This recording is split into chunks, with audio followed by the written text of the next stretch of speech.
मैंने उनसे पूछा कि इसका एस्टिमेट कितना जाएगा, तो बोले स्वामी जी एस्टिमेट तो 51 तक जाएगा, 51। गणेशपुरा के लिए कोई बड़ा काम नहीं है। जब करोड़ का मंदिर खड़ा हो सकता है तो उसके आधे में ही इतना भव्य दरवाज़ा मैं आपको दिखाऊंगा तो आप देखते रह जाओगे। दिखा दूं, पर यथाशक्ति तैयार हो तो। बच्चों की तरह वजन उठाओगे तो बात बनेगी नहीं। और गणेश जी केवल गणेशपुरा के ही नहीं है, गणेश जी की कृपा इस पूरे क्षेत्र पर है।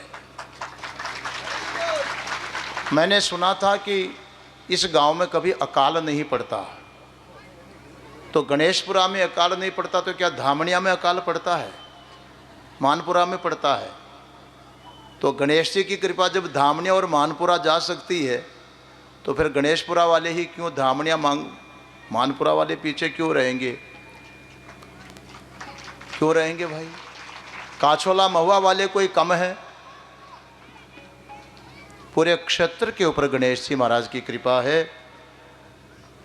जिनकी नज़र कम हो ना तो बाद में देख लेना, मैं कैमरे पर अच्छी तरह से दिखवा दूंगा। ये सुंदर गेट का नक्शा बना करके लाए हैं। दिखाना बेटा, जूम करके दिखाना। इसमें भी कुछ कमियां हैं अभी, छोटी मोटी डिजाइन की। मैंने नक्शे बनाने वाले से कहा है कि और सुधार होगा। मोटा मोटा इसका यह स्वरूप रहेगा। बहुत भव्य द्वार बनने की योजना बनी है। इसका कहाँ है?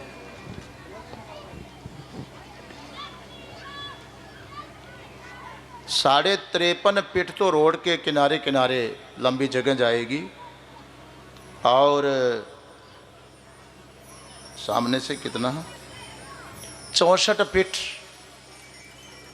सेंट्रल रोड से इधर वो दोनों मिला करके 32 फीट भव्य द्वार बनेगा। द्वार के दोनों साइड में भगवान के मंदिर और द्वार की हमेशा की जो मेंटेनेंस खर्चा होता है, और भी गांव में गणेश जी महाराज के चतुर्थी आदि के जो उत्सव आदि होते हैं, उन सब के लिए बार बार चंदा न करना पड़े, ये भी तो सोचने की ज़रूरत है। हर बार चंदा क्या मतलब?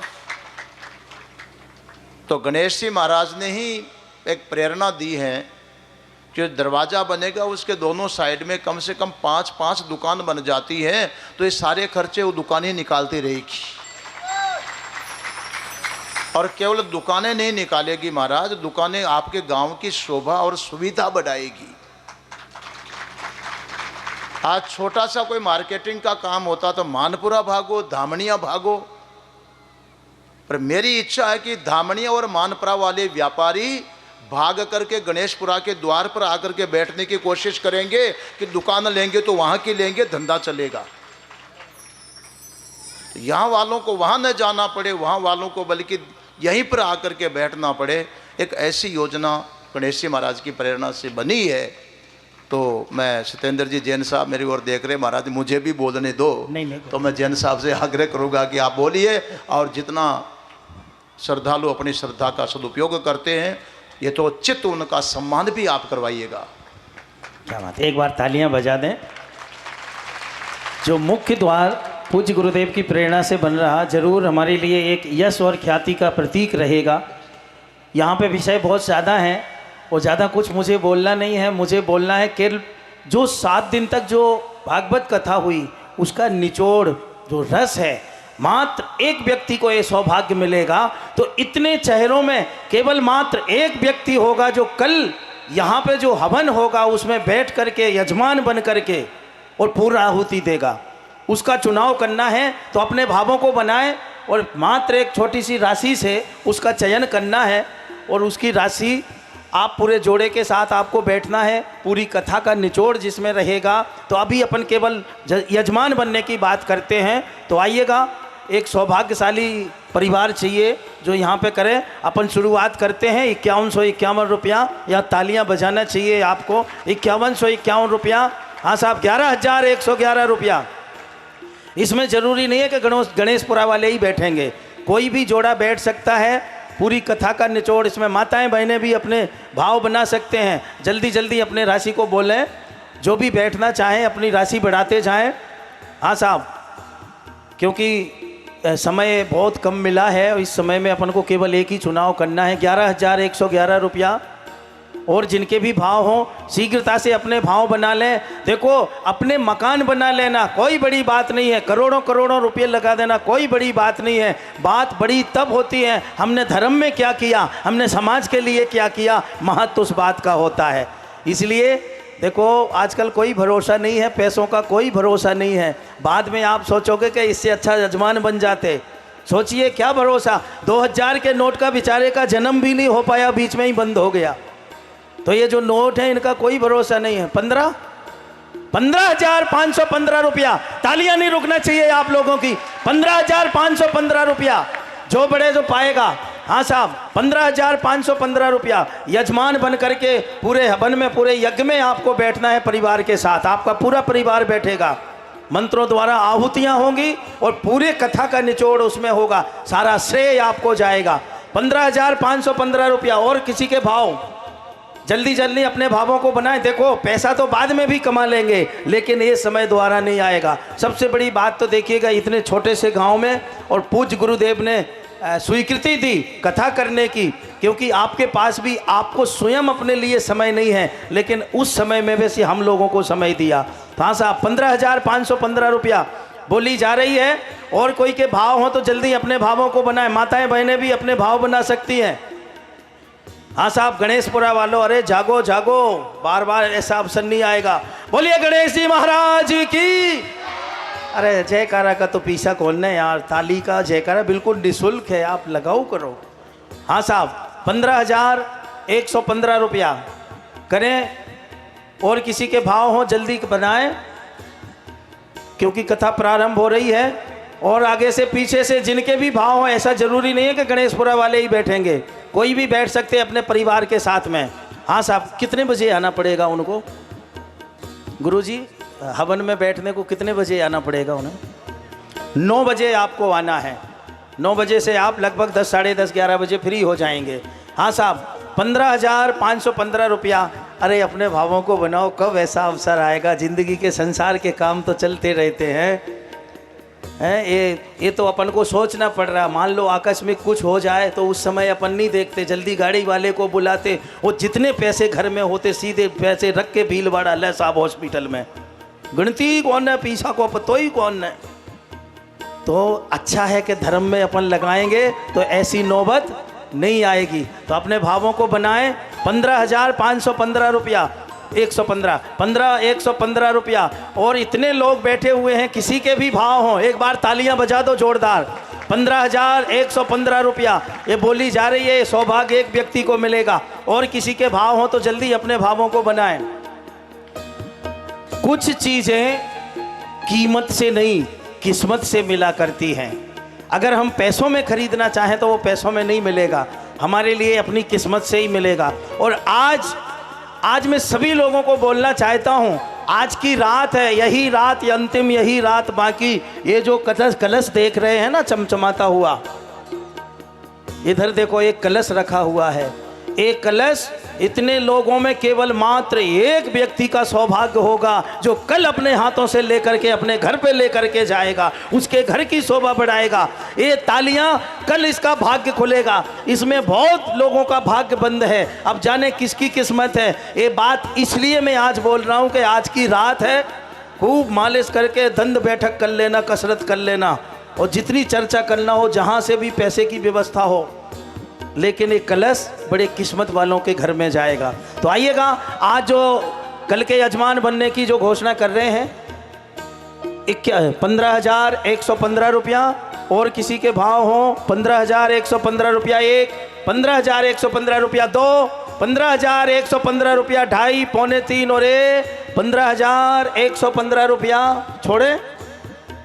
या किसी के भाव हो और किसी का मानस हो तो अभी बता सकते, कोई फर्क नहीं पड़ता, ये बड़ी किस्मत से मिलता है। तेरा तुझको अर्पण क्या लागे मेरा, जो कुछ भी है सब भगवान का दिया हुआ। और एक बात और, एक गणेशपुरा की पावन भूमि से मैं बोल रहा, आप यहाँ पे भले लाख रुपया भी दे देना, आपको मालूम नहीं चलेगा, एक वर्ष के अंदर आपको मालूम नहीं चलेगा पैसा कहाँ से आ गया। ये गणेश जी महाराज को साक्षी करके बोल रहा। ये मत सोचना कि आपने बोली ले ली तो पैसा आपको देना। अगर वो भाव बनाता है, मन आपका बनता है, तो देने वाला वो बैठा। इसलिए हाँ साहब, 15,115 रुपया एक, 15,115 रुपया दो, बोली जा रही है 15,115 रुपया और किसी के भाव, और ये 15,115 रुपया तीन। आइएगा, आप आ जाएं, आगे पधारें, और आपका नाम मैं बोलना चाहता हूँ। बहुत सुंदर, तालियां बजाएं। कल के जो यजमान हैं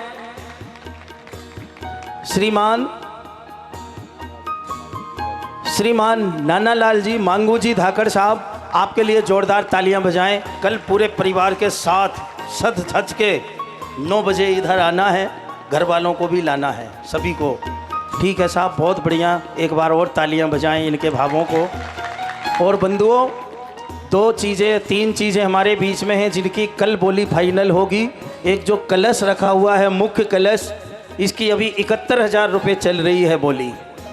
और एक मैं चाहता हूं जो हमारे बबलू बना साहब हैं, उनके लिए आप लोग तालियां बजा दें जोरदार।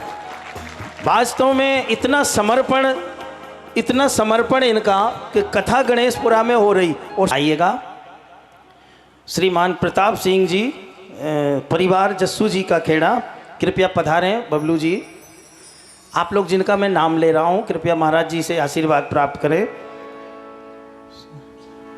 श्रीमान दुर्गा प्रताप सिंह जी चित्तौड़गढ़ से जो आए हैं भाई साहब, बबलू बनाएंगे भाई साहब, कृपया पधारें। चित्तौड़ से जो भाई साहब पधारे हुए हैं, श्रीमान हरीश जी भट्ट साहब बिगोद, पुष्पजी जैन मानपुरा, राजेंद्र जी झवर सक्करगढ़, कृपया पधारें।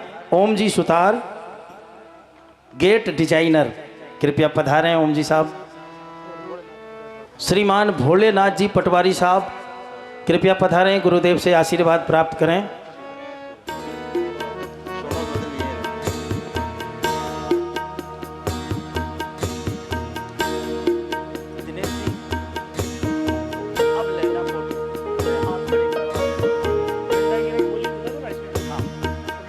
और एक जो ध्वजा की बोली चल रही है, गणेश जी महाराज के मंदिर पर ध्वजा चढ़ाई जाएगी कल, उसकी बोली अभी 11,000 रुपये है ना, कितनी?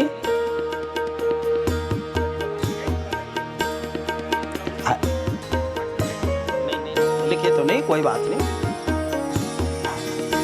हाँ साहब, जो ध्वजा की बोली है अभी 5100 रुपये चल रही है विनोद जी पारीक के द्वारा। वीर घंट की बोली, जो घंटी लगाई जाएगी, ये घंटा पड़ा हुआ है, ये लगाया जाएगा मंदिर में, अभी उसके 8100 रुपया हमारे कैलाश जी साहब की ओर से चल रही है। और बंधुओं, आपको एक बात और बताएं, इस टेंट के अंदर हमारे लिए नहीं लगता कि हम गणेशपुरा में बैठे हैं, हमें लगता कोई बड़ी सिटी में हम बैठे हैं। तो हमारे कैलाश जी के लिए भी एक बार तालियां बजा दें आप लोग, इनका भी गुरु जी के प्रति पूरा समर्पण है।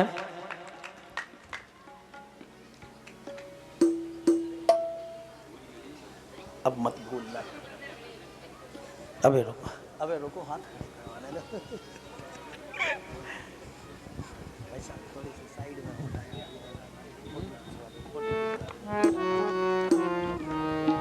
आइएगा, हम जयकारा लगाएंगे, बोल रही गणेश जी महाराज की। हमें मालूम था आप लोग बहुत ज़ोर से जयकारा लगाते, यार इतने ज़ोर से तो मत लगाओ। ईमानदारी से जितने भी लोग पीछे बैठे हुए हैं, हमारी आवाज़ जिनके निमित्त से हम कथा कर रहे हैं, गणेश जी महाराज के चरणों तक जाना चाहिए। एक बार उठाएं दोनों हाथ, जिनके अबे सॉल में भी हाथ नहीं है, दोनों हाथ को उठाते हुए बोलिए गणेश जी महाराज की, भागवत भगवान की, गुरुदेव भगवान की। अब गांव के 5 पटेल जो हैं, कृपया पधारें, ये काम भी हम कर लेते हैं। पंच पटेल भोजपीर, कृपया पधारें। भैरू जी धाकड़ साहब, जीतू जी धाकड़, हजारी जी धाकड़ साहब, मोतीलाल जी धाकड़ साहब, कल्याण जी तेली, भूरा जी तेली साहब, ये जिनके मैं नाम ले रहा, कृपया जो पंच पटेल हैं कृपया पधारें। जमुना जी सेन, नाथू जी प्रजापत, कैलाश जी सुथार, भवाना जी धाकड़, भैरू जी धाकड़, भवाना जी धाकड़, गोपाल जी धाकड़, कल्याण जी धाकड़, भैरू जी धाकड़, कजोड़ जी धाकड़, श्री हरदेव जी, लाला जी धाकड़, धन्ना जी, भगत जी तेल, हाँ एक हो गया, बख्श जी भगत, भवानी जी शंकर जी शर्मा, कृपया पधारें। सभी लोग साथ में पधारें।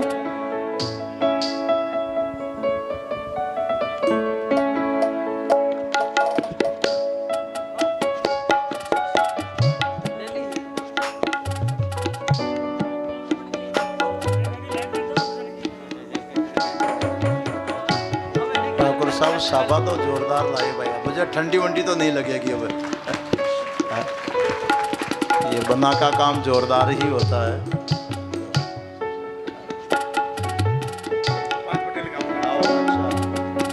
सभी ग्राम के प्रमुख जो पंच पटेल हैं, व्यासपीठ की ओर से आपके लिए भी बहुत बहुत शुभकामनाएं। और जिसमें भी आप अपनी दान राशि लिखाना चाहें, पीछे काउंटर पे आप ज़रूर लिखाएं, क्योंकि ये जो आयोजन हो रहा है ये आप सबकी ओर से हो रहा है। तो जिस निमित्त में हो, अगर आप गेट के लिए भी दान देना चाहें तो भी अपनी राशि लिखा सकते हैं, कथा के लिए भी राशि लिखा सकते हैं। और ये जो 2-3 बोलियां हैं कल ये फाइनल होगी, इसलिए जो चीज़ तुरंत फाइनल करना उसी को मैंने लिया। अभी यजमान की ज़रूरत थी, सुबह में वो हो गया। और फिर मैं बोल रहा हूँ एक कलश, इस कलश में अभी बहुत सारे भाग्य बंधे हुए हैं, बंद हैं इसके अंदर। इतने चेहरों में, हजारों लोगों में मात्र एक व्यक्ति ऐसा सौभाग्यशाली होगा जो अपने पूरे परिवार के साथ वो कल गुरुदेव के कर कमलों द्वारा अपने घर में एक मंगल कलश लेकर के जाएगा। आइएगा, अपने हाथों को जोड़ लें, एक बार हाथों को जोड़ें और गुरुदेव भगवान से प्रार्थना करें, हे गुरुदेव जहाँ पे कथा को विराम किया था वहीं से कथा प्रारंभ करने की कृपा करें।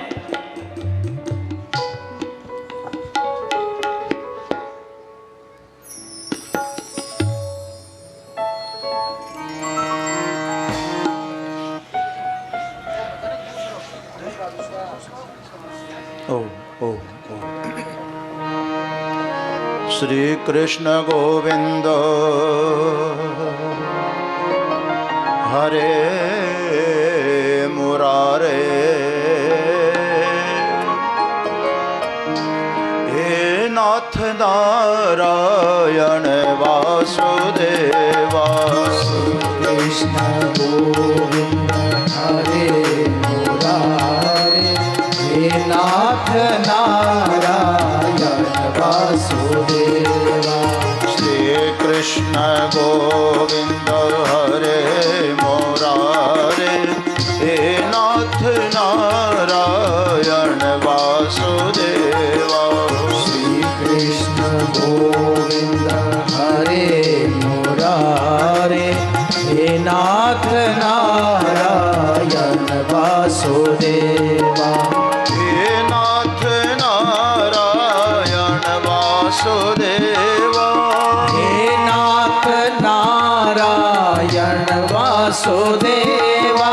हे नाथ नारायण वासुदेवा।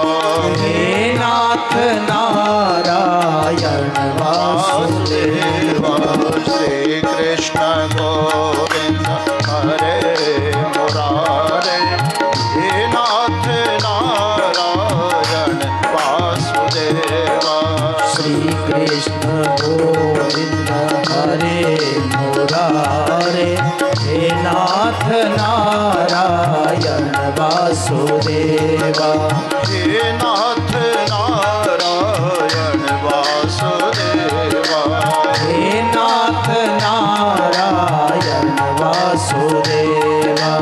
हे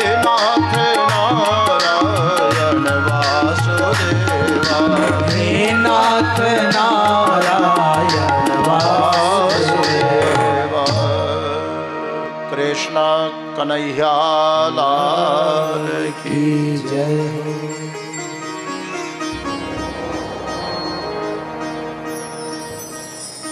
श्रद्धा भक्ति और धर्म भावना से ओतप्रोत ग्राम गणेशपुरा की इस पावन धरा पर चल रहे भागवत सप्ताह ज्ञान सत्र में आयोजन की दृष्टि से 7वें दिन का द्वितीय सत्र शुरू कर रहे हैं। भगवान श्री कृष्ण की लीलाएं अभी आप लोग सुन रहे थे। याद कर लीजिए, भगवान श्री कृष्ण वृंदावन से मथुरा की ओर चल रहे हैं। मथुरा के उपवन में रुके हुए हैं। सवेरे उठे, स्नान ध्यान किया, खाए पिए तैयार हुए। अब विचार आया कि चलो दिन थोड़ा रह गया है, मथुरा का दर्शन कर लें। पहले बार मथुरा में आए हैं तो देखे तो सही। आगे आगे भगवान श्री कृष्ण, पीछे सभी गोप वृंद चल पड़े। आपस में बातें होने लगी कि आज ये मथुरा के शहर वाले जो लोग हैं वो क्या सोचेंगे, ये गांव के लोगों की भीड़ कहाँ से आ गई। गांव ही गांव के लोग, गांव ही गांव के लोग। कुछ लोगों ने कहा कि अगर एक एक ड्रेस भी हमारे पास में शहर वालों के पहनने जैसी होती तो हम भी वैसी ड्रेस पहन करके आ जाते। भगवान ने सुन लिया, मन में आई कि देखो ये शहर वासियों के कपड़े पहनने चाहते हैं। शहर वासियों के क्या, दरबारियों के कपड़े पहना दूं? मेरे पीछे आने वालों को क्या कमी रहने वाली है? सभी के सभी गोप देखो भगवान के पीछे चल रही है। भगवान को पीठ नहीं दे रहे, पीछे चल रहे हैं। अपने प्रत्येक काम में भगवान को आगे रख करके चलोगे ना महाराज, तो जीवन में जो चाहोगे भगवान आपको वही प्राप्त करवा देंगे। आप देख लीजिए। इतने में देखा कि एक आदमी बहुत बड़े कपड़ों का गांठड़ा बांध करके माथे में लाद करके जा रहा था। भगवान ने कहा, रे भैया ये माथे पे पहाड़ उठा के कहाँ जा रहा है? उसको बड़ा नशा चढ़ा हुआ था, क्योंकि वो कंस का सेवक था। धोबी कपड़े धुलाई उलाई करके तैयार करके लेकर के जा रहा था। उसने जवाब दिया, ओ पहाड़ नहीं है, कपड़े कपड़े कपड़े, इतने सारे कपड़े। हाँ, क्या करेगा इतना? मैं क्या करूंगा, बड़े दरबारी लोगों के कपड़े हैं। शाबाश, बैठो। हाँ, बहुत होशियार बच्चा। ले माला ले जा, पहन ले गले में। शाबाश, सुंदर।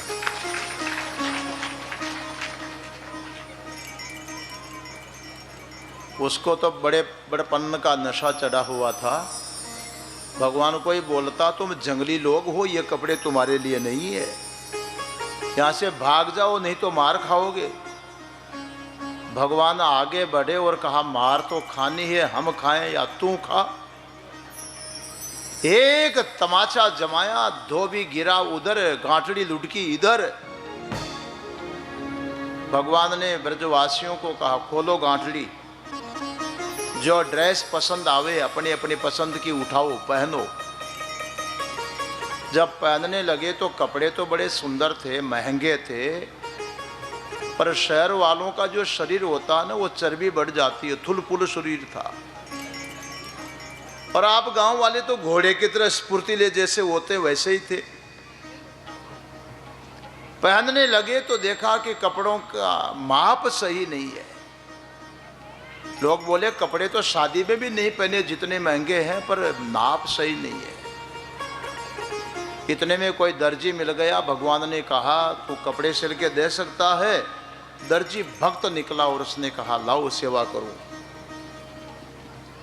और सारे कपड़े दर्जी को दिए गए, सिलाई खोली, सबका नाप लिया, माप के कपड़े बनाए, प्रेस करके सबको कपड़े पहना दिए। अब चलने लगे तो बोले, कुछ तो कहते रहे, मैं तो शादी में भी ऐसे कपड़े नहीं पहने। वाह वाह, हम गए, क्या सुंदर है, दूल्हे जैसे लग रहे हैं। एक बोला दूल्हा तो नहीं लग रहा है, दूल्हा बने ना जब तो गले में पुष्पों का हार भी, गुलाब की माला का हार। भगवान ने सोचा हार पहनने की भी इच्छा रह गई है। एक माली मिल गया, टोकरा भर के, सुदामा नाम का माली जा रहा था। तो भगवान ने कहा रे माली भाई सेवा कर, अतिथि लोग आए हैं तेरे नगर में। वो भी भक्त निकला और टोकरा ही भगवान को भेंट कर दिया। भगवान ने कहा उठाओ माला पहनो, दूल्हे बन जाओ। सबने माला भी पहन ली। अब कहने लगे बिल्कुल दूल्हे लग रहे हैं, थोड़ी सी कमी रह गई। क्या? बोले दूल्हे जब बने थे ना तो उबटन लगा लगा करके सांवलों को भी गोरा गोरा कर देते रहे। उबटन की कमी है। भगवान ने देखा कि इनको उबटन भी लगानी है, आजकल तो क्रीम निकल गई। एक कोई कुबड़ी कुबड़ी सी महिला, बहुत बड़ा सोने का थाल हाथ में, अंगराग सजा रखा है, जा रही थी। भगवान ने प्रेम से बोला रे प्रिया जी कहां जा रही हो? थाल में क्या भर करके रखा है? वो बोली जी मैं तो दरबार में जा रही हूं, इसमें अंगराग भरा हुआ है। दरबार में? हाँ, बड़े लोगों के लिए, दरबारियों के लिए सब अंगराग है, सजावट के, क्रीम पाउडर सब लेके जा रही हूं।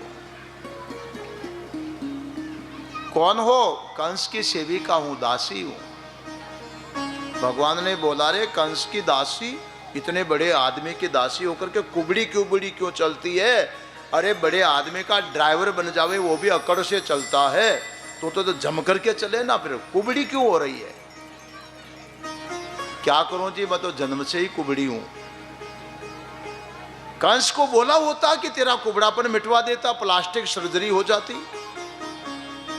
क्या करूं जी, बड़े लोग सुनते ही तो कहां है। भगवान बोले अगर मैं तेरा कुबड़ापन मिटा दूं, आप मिटा दोगे? हाँ मिटा दो ना। भगवान बोले मिटा तो दूंगा, पर फ्री में कोई काम नहीं होता है। मैं तो गरीब हूं जी, मेरे पास देने को क्या है? भगवान ने कहा तेरे पास, बैठो, तेरे पास और कुछ नहीं है, ये थाल ही हमको दे दे, तेरा कुबड़ापन मिट जाएगा।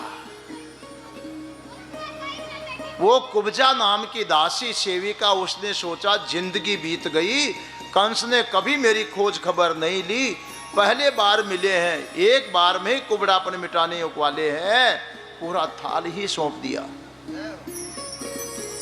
थाल लिया और भगवान ने कहा ब्रजवासियों को लो जी लगाओ, हो जाओ गोरे गठ। और भगवान ने कुब्जा के अंगूठे पर पैर टिका करके हाथ को पकड़ा, हाथ से एक झटका मारा, सारा कुबड़ापन खत्म कर डाला। फब गए सब, दूल्हे जैसे हो गए। अब वो चलने लगे, मथुरा की गलियों में प्रवेश करते हैं। मथुरा में निवास करने वाली अपनी अपनी छतों पर खड़ी होकर के देखती की देखती रह गई। आज तो लगता त्रिलोकी का सारा सौंदर्य इकट्ठा होकर के मथुरा की गलियों में विचरण कर रहा है। क्या एक से एक सुंदर। मथुरा दर्शन करते हुए वहां पहुंचे जहां पर धनुष यज्ञ रचा गया था। बड़े बड़े राजा, राजकुमार, शूरवीर धनुष को उठाने की कोशिश कर चुके, अजमा चुके, हिला भी ना पाए। इधर भगवान श्री कृष्ण गए, आगे आगे चल रहे थे, गए सीधे बाएं हाथ से धनुष को उठाया, एक झटके के साथ धनुष के तो टुकड़े टुकड़े ही हो गए। धनुष रक्षा करने वाले बैठे थे, मारो मारो ब्रजवासी को मारो, धनुष को तोड़ डाला, मारो। भगवान श्री कृष्ण के पास में कोई औजार नहीं है, कोई हथियार, कोई शस्त्र अस्त्र नहीं। टूटे हुए धनुष के टुकड़े पड़े थे, भगवान ने वो टुकड़े उठाए और उन धनुष के टुकड़ों से जो भी सामने आया उसके भी भगवान ने टुकड़े टुकड़े ही कर डाले। फिर आगे बढ़े, जहां कुश्ती हो रही थी, कुश्ती मैदान की बाउंड्री बनी हुई, बहुत बड़ा दरवाजा लगा हुआ, दरवाजे के बीच में कुवलिया पीड़ हाथी को खड़ा कर रखा है, नशा करवा रखा, और ऊपर महाउत बैठा है। कुचलने की योजना थी। भगवान कृष्ण महाउत को बोले, हे हटा हटा, इसको हटा, तेरे हाथी को हटा। महाउत ने हटाया तो नहीं, और अंकुश मारा, जोर से उसको क्रोध करवाया। कुवलिया पेड़ को आया क्रोध, भगवान को कुचलने के लिए आगे बढ़ा। भगवान श्री कृष्ण तो बिजली की तरंग की भांति पैरों के बीच में से ही कुवलिया पेड़ के पीछे निकल गए। कोसड़ी पकड़ी, कुवलिया पेड़ की पीठ पर चढ़ गए। कुवलिया पेड़ हाथी भगवान को अपनी सूंड से पकड़ना चाहता था। भगवान ने ऐसी मारी छलांग, सूंड तो नीचे रह गई, भगवान ऊपर से कूदे। कुवलिया पेड़ की सूंड वापस नीचे लटकती, उसके पहले ही भगवान ने कुवलिया पेड़ के दोनों दांत एक झटके में उखाड़ा और कुवलिया पेड़ को उन्हीं से मारने लगे। मारते मारते कुवलिया पेड़ को ढेर कर दिया। मरे हुए कुवलिया पेड़ हाथी की पूंछ पकड़ करके 200 हाथ तक तो पीछे घसीटा, और कोई गहरा गड्ढा देख करके भगवान ने हाथी को उधर पटका। ब्रजवासियों को बोले, चलो रास्ता साफ हो गया, अंदर चलो, कुश्ती देखेंगे। अंदर गए तो दो पहलवान सीना तान करके घूम रहे हैं, चाणूर और मुष्टिक, सबको चैलेंज कर रहे हैं, आ जाओ, किसी में ताकत हो, कुश्ती लड़ना चाहे हम तैयार हैं। फाइनल मैच था। बड़े बड़े बहादुर मल्ल योद्धा हार करके बैठे हुए थे। जो ही ब्रजवासी पहुंचे, उन्होंने कहा, हम तो तुमसे हार गए, अभी अभी ये ब्रजवासी लोग आए हैं, इनको कुश्ती का बड़ा अभ्यास है, हम इनके साथ तुम्हारी कुश्ती देखना चाहते हैं। चाणूर ने भगवान श्री कृष्ण को कहा, सुन रहे हो कृष्णा, चलो तुम्हारी हमारी कुश्ती हो जाए, और बलराम तुम मुष्टिक के साथ में भिड़ जाओ, आज तुम्हारी हमारी कुश्ती होगी। भगवान ने बोला, यह कुश्ती कैसे होगी, हम तो तुम्हारे पैर की बराबर भी नहीं है, बच्चे हैं, तुम कितने बड़े मल्ल योद्धा हो, कुश्ती बराबर वालों के साथ होती है। चाणूर कहने लगा कि देखो, नियम तो यही है जो तुम बोल रहे हो, मगर व्यक्ति को वही काम करना चाहिए जिससे राजा को प्रसन्नता हो। तुम्हारी हमारी कुश्ती होगी तो राजा कंस बड़े प्रसन्न होंगे। भगवान ने कहा, तुम्हारे राजा यदि हमारी कुश्ती से प्रसन्न होते हैं तो चलो, हम तैयार हैं। भिड़ गए। भगवान ने देखा कि लंबा खींचने का समय नहीं है। चाणूर के साथ में भगवान कृष्ण, मुष्टिक के साथ में बलराम जी भिड़े। थोड़ी देर में उठा करके दोनों को धूल चटा डाली। कंस बैठा हुआ ऊपर भगवान को ललकारता, हे कृष्ण अभी मैं बैठा हूं। भगवान ने लगाई छलांग, मंच पर चढ़ गए। भगवान बोले, मामा जी मैं भी खास तो आपके लिए ही आया हूं। मामे भांजे भिड़ गए।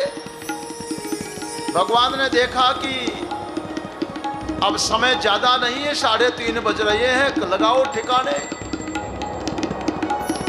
कंस को पकड़ करके उछाल करके वो मंच के नीचे फेंका। कंस के प्राण गए ऊपर और शरीर गया मंच के नीचे। कृष्ण कन्हैया लाल की जय हो। माताओं सज्जनों, कंस का उद्धार हुआ कि भगवान श्री कृष्ण की जय जयकार होने लगी। और उधर भगवान श्री कृष्ण ने देखा कि चलो मुख्य काम हो गया, जिसका उद्धार करना था। कंस को लगाया ठिकाने, पर इस दुष्ट ने मेरे माता पिता को जेल में बंदी बना करके रखा है। अब पहला काम मैं वही करूंगा, माता पिता को कारागृह से मुक्त करवाऊंगा। सभी ब्रजवासी इकट्ठे होकर के कंस की जेल में वसुदेव देव की बंदी बनाए गए थे, जेल से उनको मुक्त किया। उस समय भगवान श्री कृष्ण ने वसुदेव देवकी जी को प्रणाम किया और प्रणाम करते हुए बड़े भाव से एक संतान के ऊपर माता पिता का कितना ऋण होता है उस बात का बड़ा सुंदर प्रस्तुतिकरण किया है। आप कृपा करके जरा ध्यान से सुनिएगा। भगवान श्री कृष्ण कहने लगे कि माता पिता से कि देखो हमें इस बात का बड़ा दुख है कि एक बालक की बाल्यावस्था में माता पिता को उस बालक की चपल चेष्टाएं देख करके जो आनंद होता है, खुशियां होती है, वो आनंद वो खुशियां आप हमसे नहीं ले पाए। इस बात का तो हमें बड़ा दुख रहेगा। बहुत कर्ज है आपका, हमारे ऊपर बहुत बड़ा ऋण है। सर्वार्थ संभवो देहो जनितो पोषितो यतः न तयोर याति निर्वेशम मित्रो मर्त्य शतायुषा। जिन माता पिता ने दुर्लभ मनुष्य शरीर को जन्म दिया है, जिसमें धर्म अर्थ काम और मोक्ष चारों पुरुषार्थ प्राप्त कर सकते हैं, और उसको जन्म ही नहीं दिया, लालन पालन पोषण करके बड़ा बनाया, जवान बनाया, शादी विवाह किए योग्य बनाया,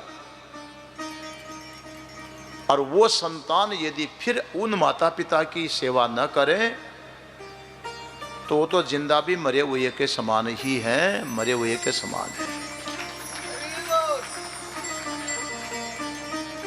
जिन संतानों ने अपने शरीर के द्वारा माँ बाप की सेवा नहीं की, और जहां धन की जरूरत पड़ती है वहां धन को भी खर्च नहीं किया, न शरीर से न धन से माँ बाप की सेवा की, ऐसे कृतघ्न संतानों को भारी दोष लगता है। मरने के बाद यमराज के दूत यातना शरीर का मांस काट काट करके उस पापी के मुख में ही वापस डालते हैं, खा तो इसी को खा। बड़ी यातना दी जाती है। मातरम पितरम वृद्धम भार्यम साध्वीम सुतम शिशुम। जो लोग बूढ़े माँ बाप की सेवा नहीं करते, जो गृहस्थ सती साध्वी पत्नी के प्रति कर्तव्य नहीं निभाते, जो बाल बच्चे पैदा कर दें पर उनके लालन पालन की व्यवस्था न करें, जो अपने गुरुजनों से शिक्षा लेकर के कर्तव्य अदा न करें, समाज को शिक्षा देने वाले ब्राह्मणों के प्रति सेवा न करें, और कोई द्वार पर आ गया तो उनको नकार करके लौटा दें, एक मुट्ठी दाना न दे सके, भगवान कृष्ण कहते हैं ऐसा व्यक्ति तो यदि कल्पों तक भी जिंदा रह जाएगा तो भी वो समझो कि वो जिंदा भी मरा हुआ ही है, उसके जीने का कोई औचित्य नहीं है। बड़ा दुख है हमें, आपका कैसे ऋण उतारा जाए।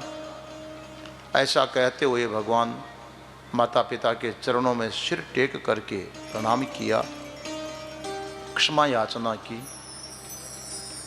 उधर माता पिता भी बड़े प्रसन्न हो गए, गदगद हो गए। बालक का दोनों बालक बहुत बड़े बड़े हो चुके हैं, अभी तक जनेऊ संस्कार नहीं हुआ, यज्ञोपवीत धारण नहीं किया था। यज्ञोपवीत संस्कार संपन्न करवाया। यज्ञोपवीत संस्कार होने के बाद माता पिता ने विचार किया कि अब तक इन बालकों की शिक्षा नहीं हुई है, कोई अच्छे स्कूल में पढ़ने को मिले, थोड़ा पढ़ा लेना चाहिए। आप ध्यान देना इस प्रसंग पर। 9-10 वर्ष की उम्र तक तो भगवान वहीं लीला कर रहे थे, महारास आदि कर रहे थे, और उसके बाद में 6 महीने और लगे होंगे तब कहीं जाकर के माता पिता से मिले हैं। और अब यज्ञोपवीत संस्कार हुआ है, अब पढ़ाई की तैयारियां हो रही है। उसके पहले भगवान ने क्या किया बोलो? बछड़े चराए, गायें चराई, घर की व्यवस्थाएं सीखी। इसलिए भगवान हर क्षेत्र में कुशल हैं, कोई कार्य ऐसा नहीं जो भगवान ना कर सके। और आजकल आप अपने बच्चों के प्रति क्या करते हो? 6 वर्ष का भी नहीं होने देते, 4 वर्ष का होता है, उस बच्चे का जितना वजन नहीं है उतनी तो उसकी पीठ पर जैसे कोई गधे को ढोते हैं वैसे पुस्तकों का वजन डाल देते हो।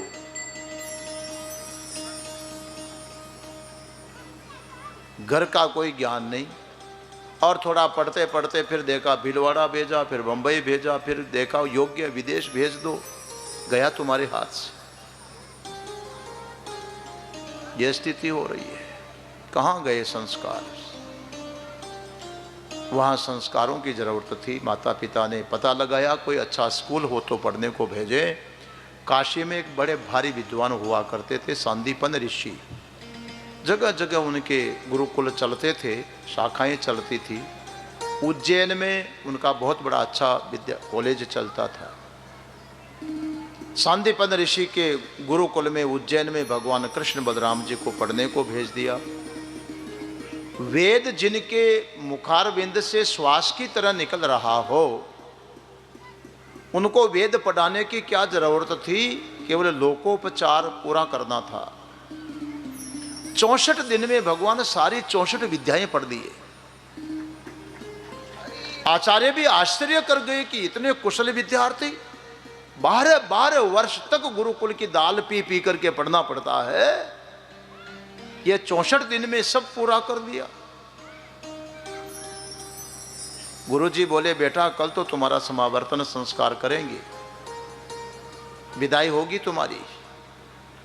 भगवान ने पूछा गुरुजी जब विदाई करोगे तो शिष्य का कर्तव्य बनता है कि उस समय गुरुजी को गुरु दक्षिणा जरूर देना चाहिए। जब विद्या पूरी हो जावे तो गुरु दक्षिणा देने का विधान है। आज कथा चल रही है विगत 7 दिनों से, कल कथा का समापन होगा। तो कथा के समापन पर क्या करते हैं माताओं भाइयों बोलो? गुरु दक्षिणा चढ़ाते हैं कि नहीं? चढ़ाते हैं, रिवाज है इधर। तो कल चढ़ाओगे कि नहीं बोलो? हाँ चढ़ाएंगे? हाँ 10-5 हाथ तो खड़े हुए हैं। सभी चढ़ाएंगे? कौन देखता कल चढ़ाए न चढ़ाए? हाथ तो खड़ा कर दो, महाराज को राजी कर दो। आप लोग भी तैयार हैं? चढ़ाएंगे?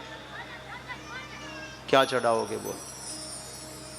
मेरी पसंद की चढ़ाओगे कि अपनी पसंद की?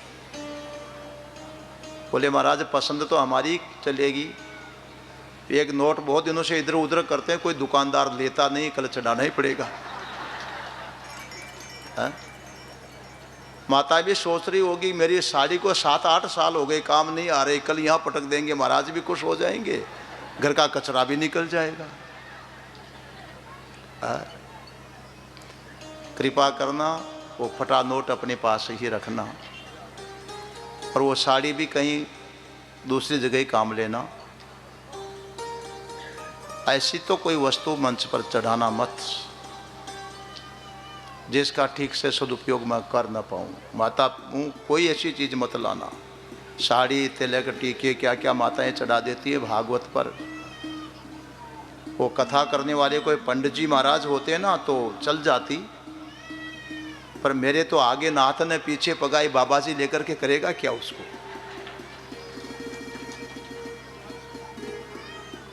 ज्यादा से ज्यादा कोई गाय का चारा नहीं डाल दे तो गाय को चारा तो खिला दो, पर साड़ी को तो गाय भी नहीं खाएगी, उसको करेंगे क्या।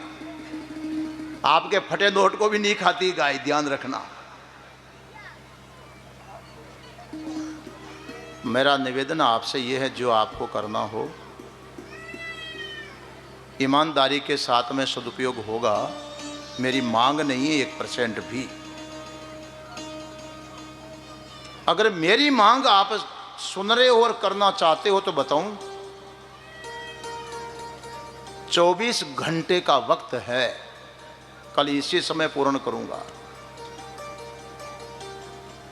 24 घंटे तक आप सोचना, दूसरे की नहीं अपनी सोचना कि ऐसी मेरे में कौन सी कमी है जिसके कारण मेरी बात दूसरों को भाती नहीं है। मैं एक बोलूं तो 2 जवाब वापस मिलते हैं। मैं अच्छी नहीं लगती हूं, आखिर मेरे में क्या कमी है। ऐसी मेरी कौन सी कमी है जिसके कारण मैं इतना कमाता हूं और घर में बरकत नहीं होती, नष्ट हो जाता, बचता नहीं है। हो सकता कोई ना कोई आपकी कमी आपको दिख जाए कि आपकी बोली में मिठास नहीं है, इसलिए सामने वाला को भाती नहीं है। आप अनावश्यक बोलते हैं, जरूरत नहीं वो बात बोलते हैं, इसलिए सामने वाला नाराज होता है। कहीं पता चल जाए आपको अपनी कमी। कमाते हैं मगर बरकत नहीं हो रही है, शायद आपको पता चल जाए कि मैं कमाता तो हूं लेकिन उसको गलत जगह खर्च करता हूं, व्यसन में खर्च करता हूं। अगर ये मेरी आदत ना हो तो बरकत हो सकती है। अगर कहीं आपको ये कमी लगे कि मेरा स्वास्थ्य साथ नहीं दे रहा है और कमाता हूं, दवाओं में डॉक्टरों की फीस देने में चला जाता है, पर मेरा स्वास्थ्य बिगड़ क्यों रहा है, कमी तो मेरी ही है कि मुझे नहीं खाना चाहिए वो खाता हूं, नहीं करना चाहिए वो करता हूं। अगर वो आपकी कमी आपको नजर आ जाए, अपने से संबंधित कोई भी कमी किसी भी माता बहन को, किसी भाई को अगर ध्यान में आवे, खुद की कमी, दूसरों की गिनती मत करना। वो जाने उसकी भला चौकीदारी क्यों करते हो। अपनी चौकीदारी करो, अपना ख्याल करो कि मेरे में क्या कमी है। कथा सुनते सुनते सुनते कोई भी कमी यदि आपको अपने में लगी जिसके कारण आपका शरीर आपका साथ नहीं देता, आपका परिवार आपका साथ नहीं देता, आपका धर्म आपका साथ नहीं देता, कोई बड़ी कमी आप में है, यदि ऐसी कोई कमी नजर आती हो तो कृपा करके और चढ़ाओ या मत चढ़ाओ, लेकिन उस कमी को भागवत पर कल जरूर चढ़ा देना, अवश्य चढ़ाइएगा उसको। आप सोचोगे महाराज तुम क्या करोगे, उसको तो गाय भी तो नहीं खाएगी, खावे या न खावे। प्रयागराज का कुंभ मेला आ रहा है, मैं नहीं जाऊंगा पर ब्रह्मचारी लोग जाने वाले हैं, उनके साथ एक गांठड़ी बांध करके इनको दे दूंगा, वो त्रिवेणी संगम में वहां बहा देंगे आपकी सारी कमियों को और आप सुखी हो जाओगे। करोगे?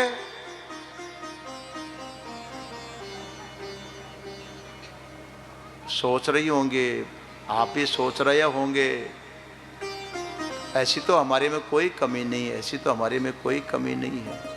अगर आप में कोई भी कमी नहीं है तो आपको मैं प्रणाम करता हूं, उसको स्वीकार जरूर कर लो। आप जैसी पवित्र दिव्य आत्मा बैठी हो जिसमें कोई भी कमी नहीं है, तो ये तो मैं भाग्यशाली हूं कि ऐसी पवित्र आत्मा को कथा सुना रहा हूं। और यदि ईमानदारी से देखने पर कोई न कोई कमी मिलती है तो पवित्र आत्मा होने का ढोंग नाटक मत करना, ईमानदारी से चढ़ा देना, तो आप पक्के ईमानदार हो जाओगे, सच्चे हो जाओगे। अवश्य करिएगा। भगवान श्री कृष्ण ने कहा कि गुरुजी, गुरु दक्षिणा में क्या पसंद करेंगे? तो गुरुजी ने कहा कल सुबह बताऊंगा, क्योंकि रात को पंडितानी जी से भी परामर्श कर लूंगा, दोनों एक मत हो जाएं फिर बताऊंगा। दूसरे दिन सवेरे सवेरे भगवान नहा धो करके प्रणाम करने गुरुजी के पास में गए। पूछा गुरुजी क्या दक्षिणा में लेंगे? गुरुजी ने कहा बेटा, हमारे तो एक ही पुत्र था, प्रभास क्षेत्र में गया था, समुद्र किनारे घूम रहा था और समुद्र ने उसको खींच करके डुबा लिया, खत्म कर दिया। हमारा बालक जहां कहीं भी हो वापस ला करके हमको दे दो। बात सुनी भगवान श्री कृष्ण और बलराम जी मानो राम और लक्ष्मण बन गए हो। जैसे भगवान राम लंका जय करने को चले हो, कूद पड़े समुद्र में और बड़ा क्रोध किया, जैसे कोई भगवान ने रुद्र रूप धारण किया हो। तब समुद्र भी एक ब्राह्मण का रूप लेकर के सामने खड़ा होता, मेरे से क्या गलती हुई? भगवान बोले तुमने गुरु बालक को डुबा करके मारा है, ला करके दो। समुद्र बोला मैंने नहीं डुबाया है, शंख के रूप में दैत्य छुप करके रहता है, उसने मारा है। भगवान कूद पड़े, शंख के रूप में छुपे दैत्य को ढूंढ करके निकाला, पेट फाड़ करके देखा तो गुरु बालक मिला ही नहीं। अपने गुरुजी का काम करने के लिए भगवान यमराज के पास में पहुंच गए। जो यमराज भगवान के आगे आगे नाचता है, गुरुजी का काम करने के लिए भगवान खुद यमराज के घर चले गए। यमराज को बोले हमारा गुरु बालक जहां कहीं भी हो उसको लाकर के वापस दो। प्रभु का आदेश ठुकराया नहीं जा सकता था। गुरु बालक को लाकर के भगवान को दिया, भगवान ने बालक साथ में लिया, वापस उज्जैन में आकर के गुरुजी को प्रणाम करते हुए बालक को खड़ा कर दिया। गुरुदेव आपकी अमानत, ये सेवा आप संभालिए, मुझे आशीर्वाद दीजिए। सच्ची गुरु दक्षिणा दे करके भगवान कृष्ण बलराम जी वहाँ से विदा हुए और लौट करके वापस मथुरा आए। यहाँ आने के बाद उद्धव जी महाराज को वृंदावन में भेजा, क्योंकि ब्रजवासी और गोपियाँ तो खास करके बड़े दुखी थे। उधर उनको सांत्वना देने के लिए वहाँ पर पहुँचे हैं। इधर कंस की जो दो पत्नियाँ थी, एक का नाम था अस्थि और दूसरे का नाम था प्राप्ति। मगध नरेश जरासंध की पुत्रियां थी। कंस के मारे जाने पर रोती बिलखती अपने पिता के पास जाकर के सारी दुख की घटनाएं कहानी सुनाई। जरासंध को बड़ा क्रोध आया। भगवान पर चढ़ाई करने के लिए, मथुरा पर धावा बोलने के लिए 23 अक्षौहिणी सेना तैयार कर ली।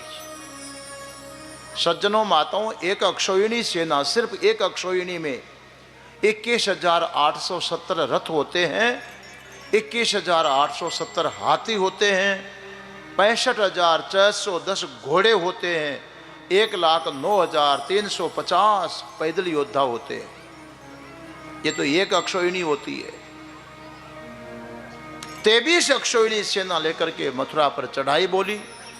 भगवान कृष्ण को पता चला तो उन्होंने भी दारूक को अपना सारथी बना करके रथ तैयार कर लिया और सेना तैयार की। जरासंध की सेना का सामना किया। दोनों आमने सामने भिड़ गए। देखते देखते भगवान की सेना ने जरासंध की सेना को सबको धूल चटा दी। केवल जरासंध को जिंदा रखा, उसको नहीं मारा। भगवान ने सोचा कि ये तो मेरे काम में सहयोग करेगा, इन पापियों को, दुष्टों को कहां ढूंढते फिरूंगा, अपने सेना के सैनिक बना करके लाएगा, घर पेटे ही दुष्टों का संहार कर डालूंगा। छोड़ दिया वापस। बार बार चढ़ाई करता, 17 बार आक्रमण कर दिए और 17 ही बार मुंह की खा करके गया।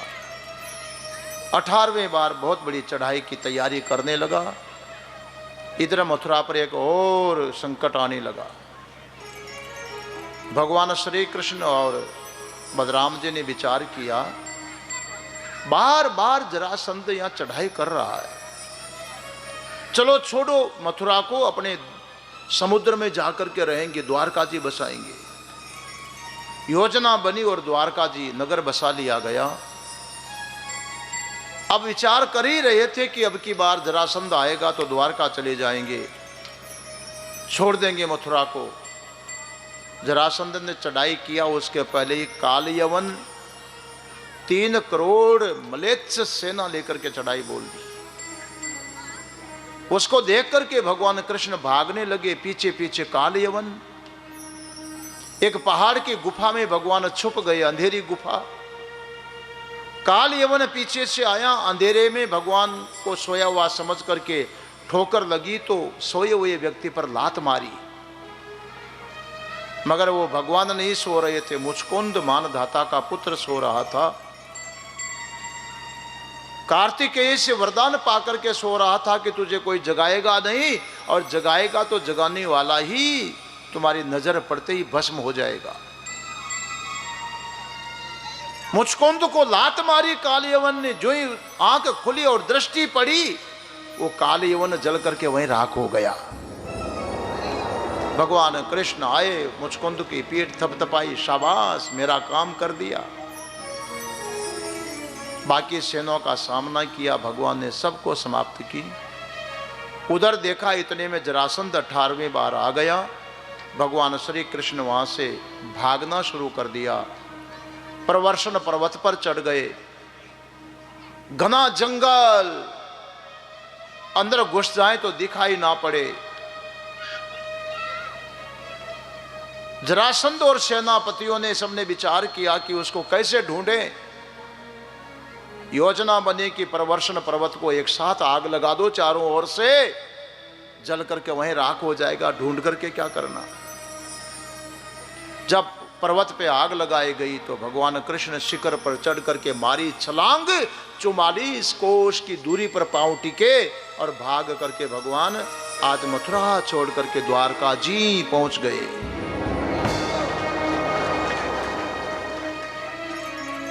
द्वारका जी पहुंचने के बाद भगवान श्री कृष्ण के पराक्रम की कथा किसी से छुपी हुई थी नहीं।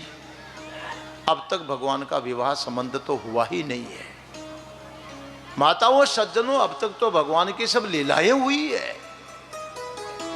पर चूंकि भगवान श्री कृष्ण नर लीला कर रहे हैं तो मनुष्य की जो विधि है वो भी तो पूरी करनी थी। उन्हीं दिनों विदर्भ देश के राजा थे, महाराष्ट्र में पड़ता है। भीष्मक उनका नाम था। भीष्मक के 5 पुत्र थे और एक पुत्री थी। रुक्मी, रुक्मरत, रुक्म बाहु, रुक्म केश और रुक्म माली 5 भाई थे। सबसे छोटी बहन थी रुक्मिणी, उसका नाम। भगवान कृष्ण की महिमा सुन करके रखी थी। रुक्मिणी ने मन ही मन सोच करके रखा था कि मैं विवाह करूंगी तो भगवान श्री कृष्ण के साथ ही करूंगी।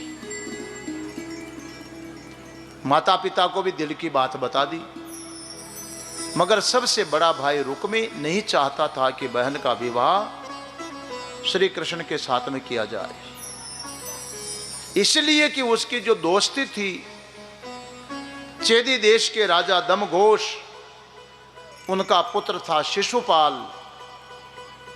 रुक्मे की शिशुपाल के साथ में मित्रता थी, दोस्ती थी। वो चाहता था कि मेरे बहन का विवाह मेरे मित्र के साथ में किया जाए। माता पिता और बहन नहीं चाहने पर भी जबरदस्ती सगाई संबंध कर लिया। विवाह की तारीख निश्चित कर ली, शादी के बैंड बाजे बजने लगे, नाच गान होने लगे, तैयारियां होने लगी। रुक्मिणी जी ने मन में सोचा, लगता है ये हवन की सामग्री किसी कुत्ते के मुंह में न चली जाए। मैंने तो मन ही मन भगवान श्री कृष्ण को पति के रूप में वर्ण कर लिया है, मेरा संदेश भगवान तक पहुंचा तो दूं। एक विश्वसनीय ब्राह्मण के द्वारा भगवान के पास संदेश भेजा। भगवान को जब पता चला कि रुक्मिणी भगवान का मन ही मन वर्ण कर चुकी है, भगवान बड़े प्रसन्न हो गए। ब्राह्मण को खिलाया पिलाया, उसका सत्कार किया, पत्र लिख करके भेजा। और रुक्मिणी जी ने कहा, प्रभु बड़ी विकट परिस्थिति है, मुझे प्राप्त करने का एक ही तरीका है कि विवाह से एक दिन पहले होने वाली दुल्हन मां अंबिका की पूजा के लिए मंदिर में जाएगी, गिरिजा पूजन के लिए, और आप वहीं से मुझे स्वीकार कर ले। एक संकेत दे दिया था। उधर ब्राह्मण गया पर लौट करके अब तक आया नहीं, माल मलिदे खाने में लग गया।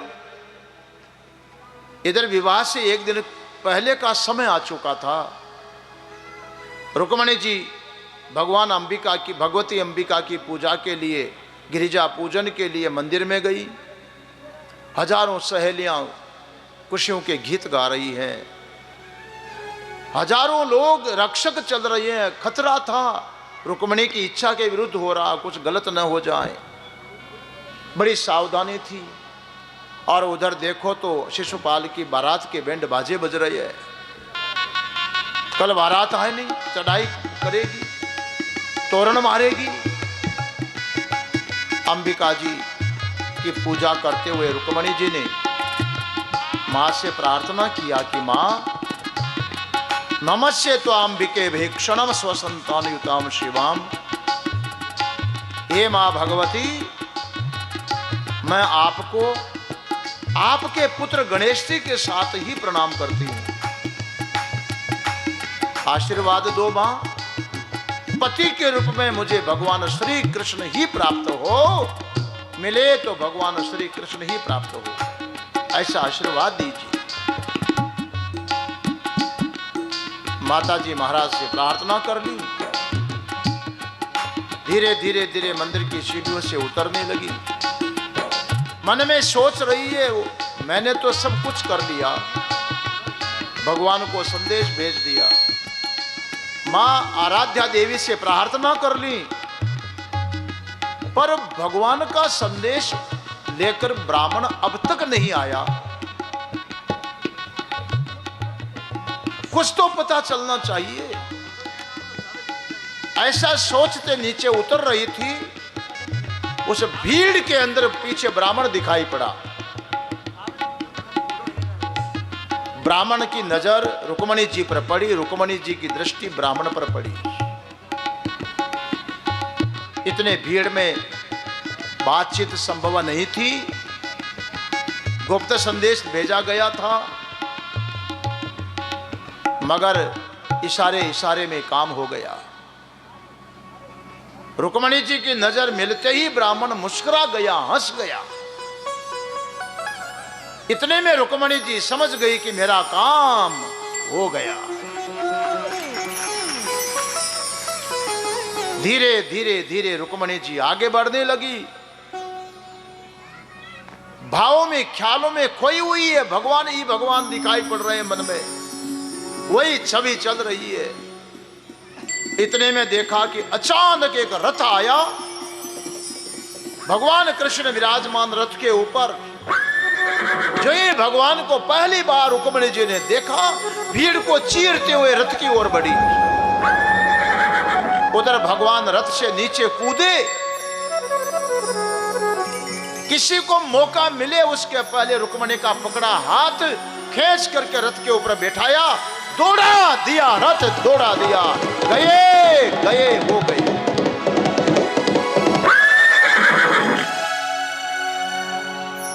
जैसे कोई मृगियों का झुंड विचरण कर रहा हो और जंगल का शेर कूद करके मन चाहे मृगी को उठा करके ले भागे, रुक्मणी जी को लेकर के भगवान दौड़ पड़े। द्वारका जी पहुंचने पर भगवान ने सोचा, इस संसार में 3 तरह से विवाह हुआ करते हैं। गंधर्व विवाह होता है, राक्षस विधि विवाह होता है, मानव विधि विवाह होता है। आजकल आप लोग देखते होंगे ज्यादातर गंधर्व विवाह शुरू होते जा रहे हैं। ये कोर्ट में खड़े होकर के जो करते हैं वो गंधर्व विवाह होता है। कौन सी मैरिज? गंधर्व विवाह हुआ था शास्त्र में। एक राक्षस विधि विवाह होता है, खींचातानी वाला। तुम नहीं बिहाओगे तो पकड़ के ले जाएंगे, खींच के ले जाएंगे। बबलो बना पहले होता था ना, उठा के ले गए, 7 फेरे खा लिए जिंदगी भर के लिए।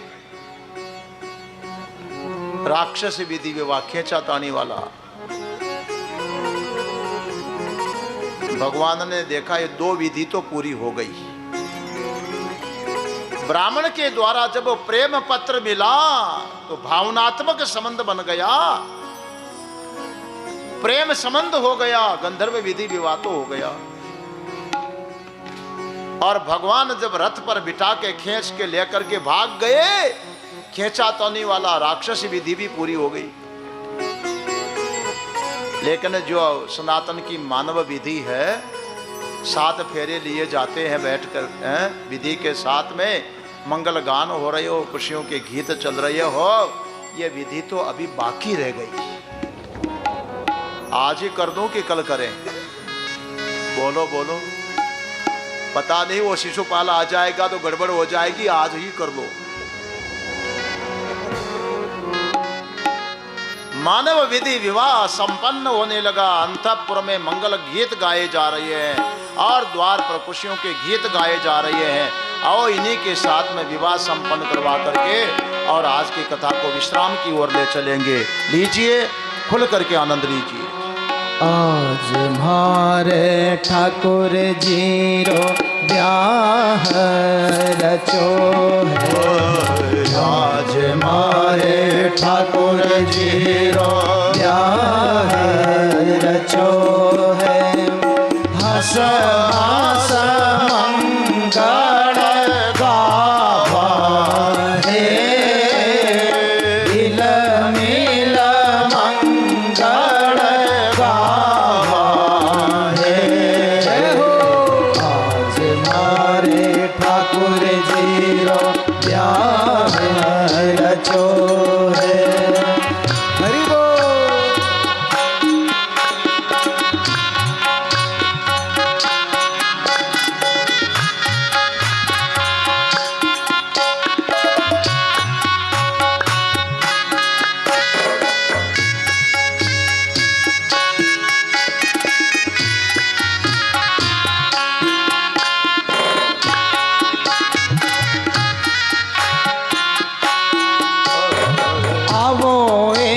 सहेल्याया चौक पुरावा, आओ ये सहेल्या चौक पुरावा।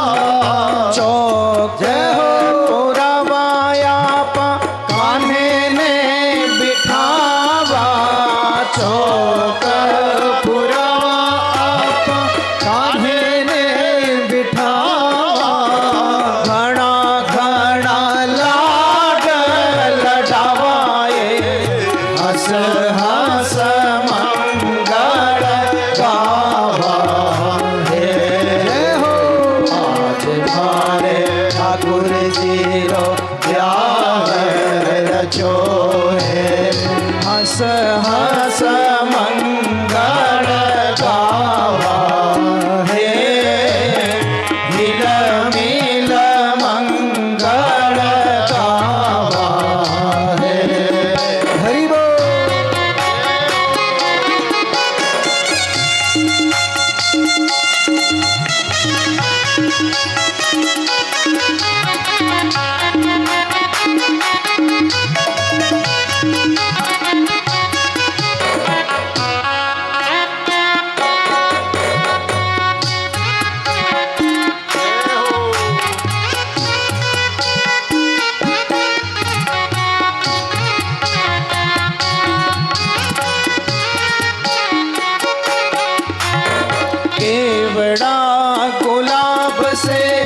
स्नान करावा, केवड़ा गुलाब से स्नान करावा, कर श्रृंगार आपा भोग लगावा, कर श्रृंगार आपा भोग लगावा, पुष्पारी माला पहनावाए, हंस हंस मंगल गावा है। जय हो आज हमारे ठाकुर जी रो ब्याह रचो है, हंस हंस मंगल गावा है, मिल मिल मंगल गावा है। जय हो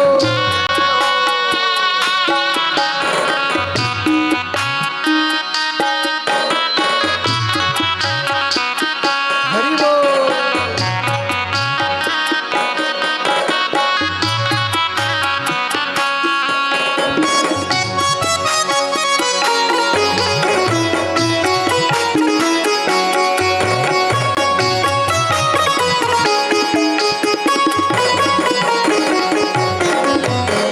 माथे पे प्रभु जी के मुकुट लगावा, माथे पे प्रभु जी के मुकुट लगावा, मोर चंद्रिका इलंगी सजावा, मोर चंद्रिका इलंगी सजावा, रत्नारो हार पहनावाए, हंस हंस मंगल गावा है।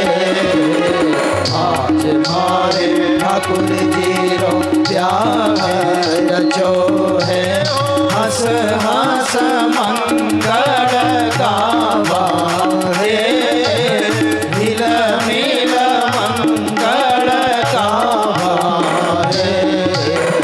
आज हमारे ठाकुर जी रो प्यार रचो है। जय हो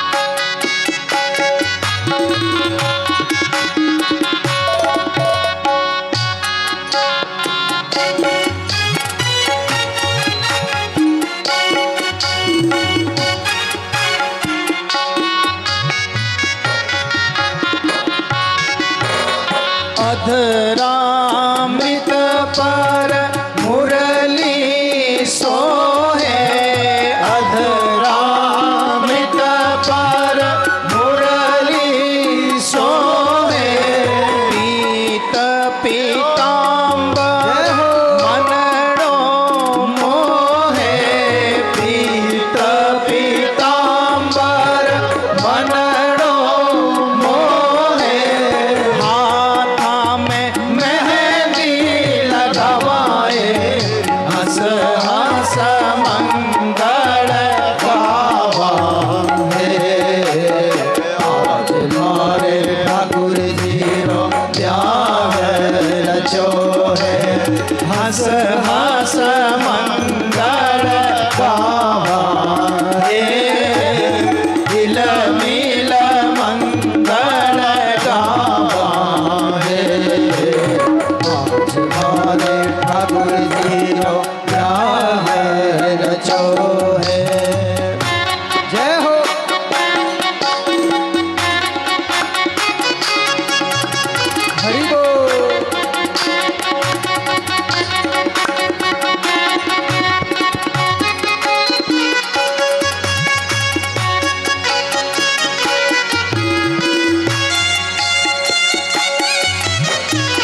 कर श्रृंगार किशोरी ने बुलावा, कर श्रृंगार किशोरी ने बुलावा। श्याम सुंदर को ब्याह रचावा, श्याम सुंदर को ब्याह रचावा। जोड़ी रा दर्शन पावाए, हस हस मंगल गावा है। आज भारे ठाकुर जी रो ब्याह रचो है, हस हस मंगल गावा है। मिल मिल मंगल गावा है। आज मारे ठाकुर जी रो ब्याह रचो है, आज मारे ठाकुर जी रो ब्याह रचो है।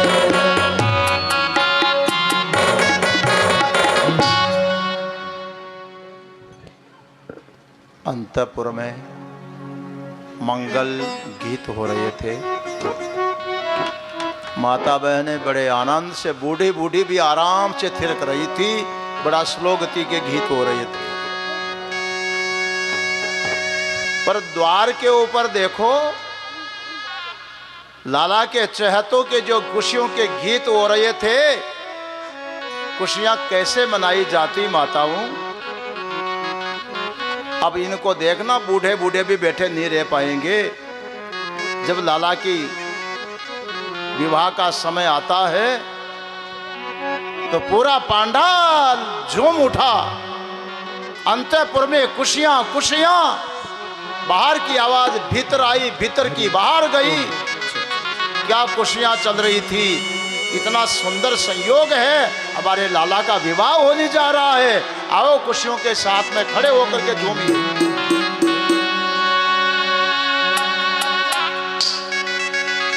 शाम की शादी है मेरे घनश्याम की शादी है, आज मेरे श्याम की शादी है, आज मेरे श्याम की शादी है। श्याम की शादी है मेरे घनश्याम की शादी है, श्याम की शादी है मेरे घनश्याम की शादी है। श्याम की शादी है मेरे घनश्याम की शादी है, आज मेरे श्याम की शादी है, आज मेरे श्याम की शादी है।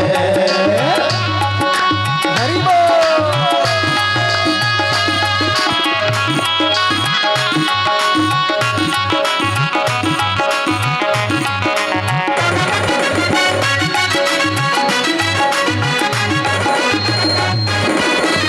वक्त है खूबसूरत, बड़ा शुभ लग्न मुहूर्त। वक्त है खूबसूरत, बड़ा शुभ लग्न मुहूर्त। देखो क्या खूब सजी हो फूल की भोली सूरत, देखो क्या खूब सजी हो फूल की भोली सूरत हो।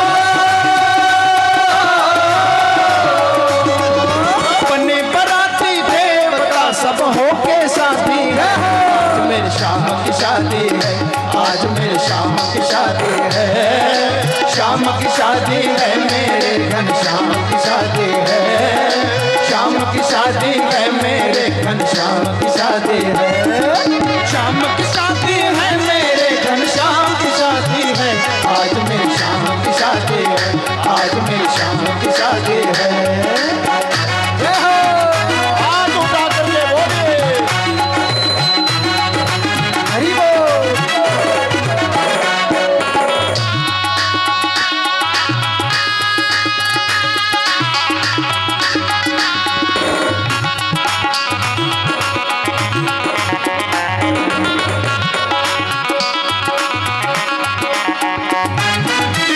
रुक्मणी यूं मुस्कावे मुझे कान्हा मिल जावो, रुक्मणी यूं मुस्कावे मुझे कान्हा मिल जावो। मेरी भी यही तमन्ना पूरी मेरी हुई तमन्ना, मेरी भी यही तमन्ना पूरी मेरी हुई तमन्ना।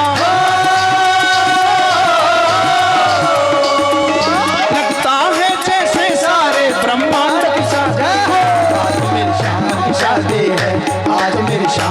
शादी है, शाम की शादी है मेरे घनश्याम की शादी है, शाम की शादी है मेरे घनश्याम की शादी है, शाम की शादी है मेरे घनश्याम की शादी है, आज मेरी शाम की शादी है, आज मेरी शाम की शादी है। हरि बोल।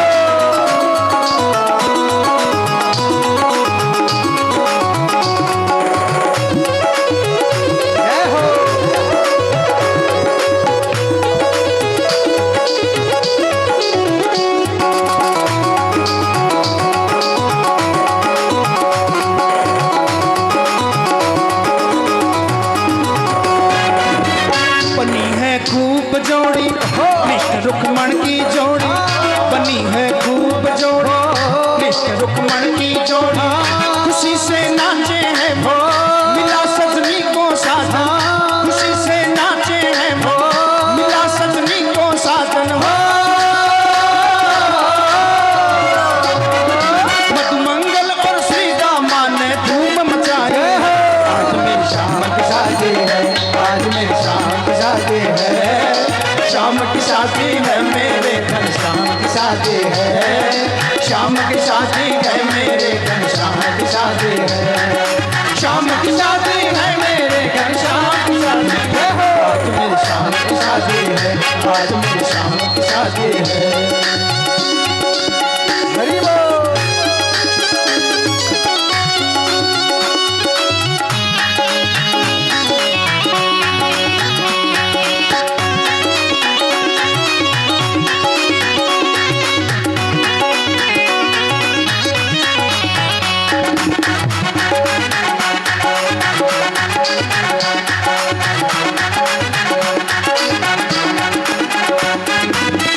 बनो श्री श्याम दीवाना प्रभु का जो पाना, बनो श्री श्याम दीवाना प्रभु का जो पाना, बनी है झूमय जोड़ी, बनी है झूमय जोड़ी, लगता है जैसे सारे ब्रह्मांड की शादी है, आज मेरी शाम की शादी है, आज मेरी शाम की शादी है, शाम की शादी है मेरे घनश्याम की शादी है, शाम की शादी है मेरे घनश्याम की शादी है। हरि बोल।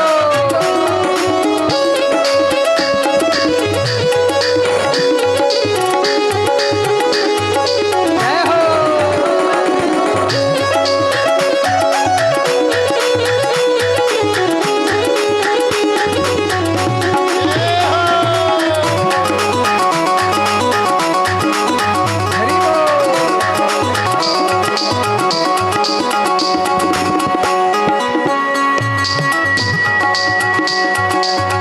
जहाँ में शोर ऐसा नहीं कोई शाम, हाँ जहाँ में शोर ऐसा नहीं कोई शाम जैसा, जहाँ के मालिक है हो सबों से वाकिफ है ये, जहाँ के मालिक है ये सबों से वाकिफ है ये हो,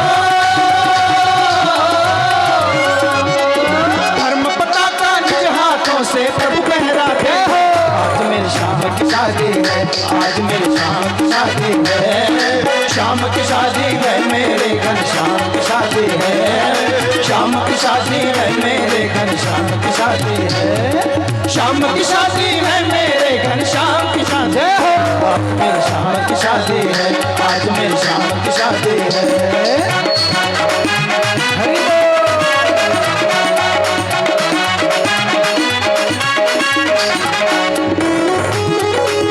जय हो।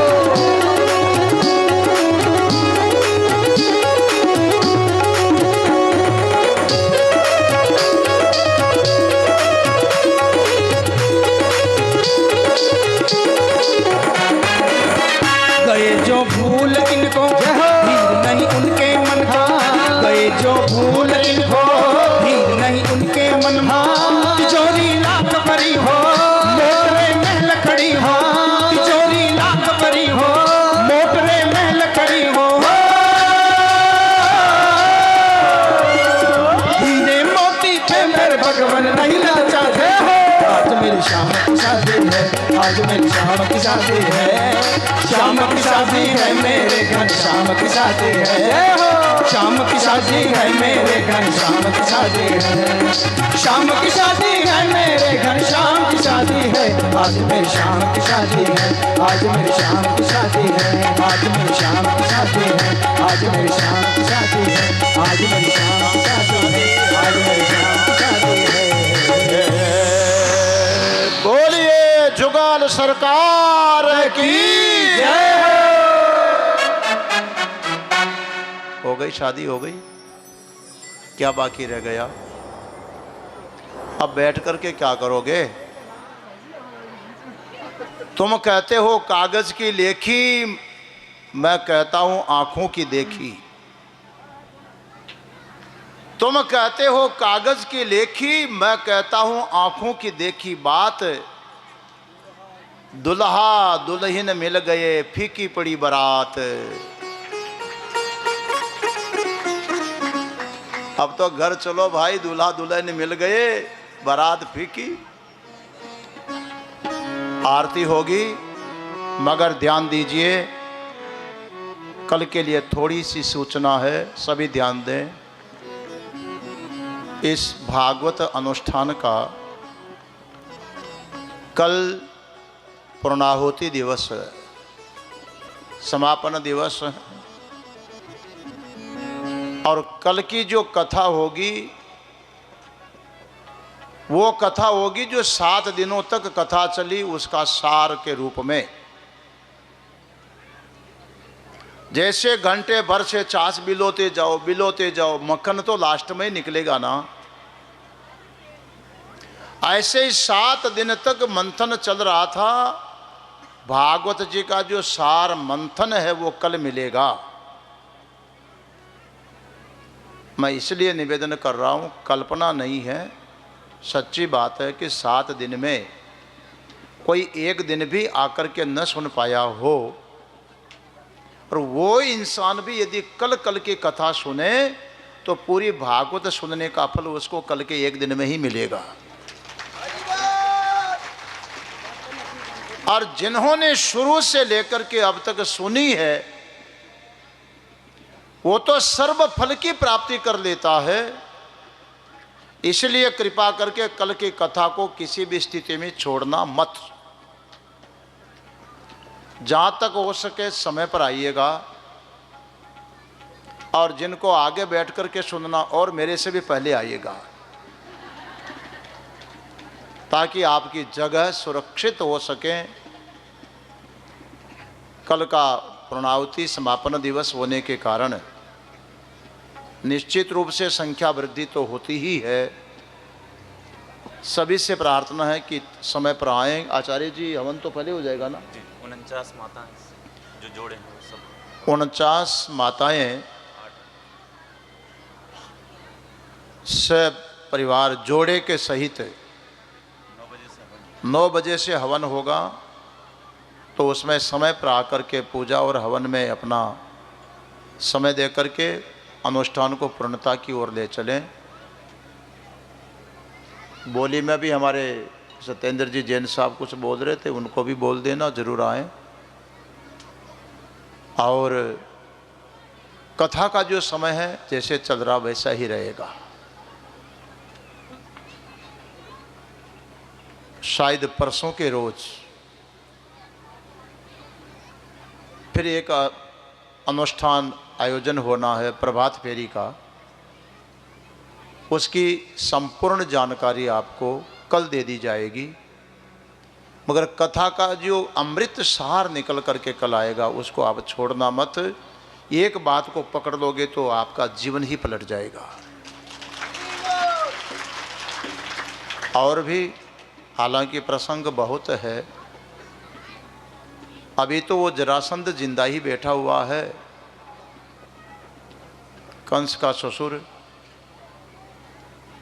शिशुपाल बैठा है, दंतवक्त्र बैठा हुआ है।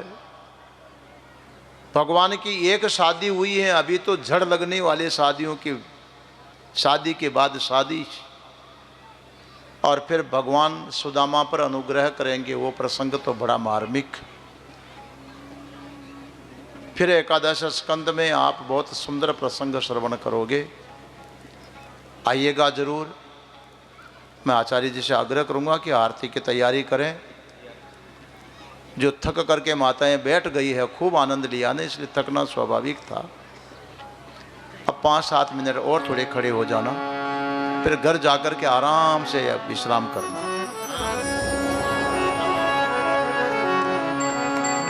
नारायण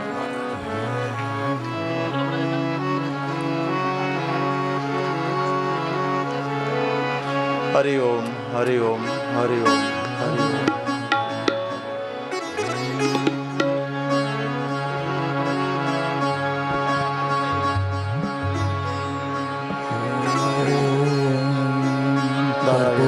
कर्पूरगौरं करुणावतारं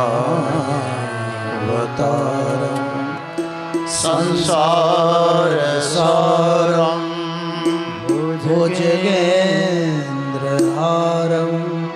सदा वसन्तं हृदयारविन्दे भवं भवानी सहितं नमामि। आरती अति पावन पुराण की, आरती अति पावन पुराण की, धर्म भक्ति विज्ञान खान की, धर्म भक्ति विज्ञान खान की, महापुराण भागवत निरमल, महापुराण भागवत निरमल, सुखमुख विगलित निगम कल्पफल, सुखमुख विगलित निगम कल्पफल, परमानंद सुधार समय कल, परमानंद सुधार समय कल, लीलारति रस रस निधान की, लीलारति रस रस निधान की, आरती अति पावन पुराण की, आरती अति पावन पुराण की, कलिमल मथनि त्रिताप निवारिणी, कलिमल मथनि त्रिताप निवारिणी, जन्म मृत्युमय भव भयहारिणी, जन्म मृत्युमय भव भयहारिणी, सेवत सतत सकल सुखकारिणी, सेवत सतत सकल सुखकारिणी, सुमहौषधि हरि चरित गान की, सुमहौषधि हरि चरित गान की, आरती अति पावन पुराण की, आरती अति पावन पुराण की, विषय विलास विमोह विनाशिनी, विषय विलास विमोह विनाशिनी, विमल विराग विवेक विकासिनी, विमल विराग विवेक विकासिनी, भगवत तत्परहस्य प्रकाशिनी, भगवत तत्परहस्य प्रकाशिनी, परम ज्योति परमात्म ज्ञान की, परम ज्योति परमात्म ज्ञान की, आरती अति पावन पुराण की, आरती अति पावन पुराण की, परमहंस मुनि उल्लासिनी, परमहंस मुनि मन उल्लासिनी, रसिक हृदय रस रास विलासिनी, रसिक हृदय रस रास विलासिनी,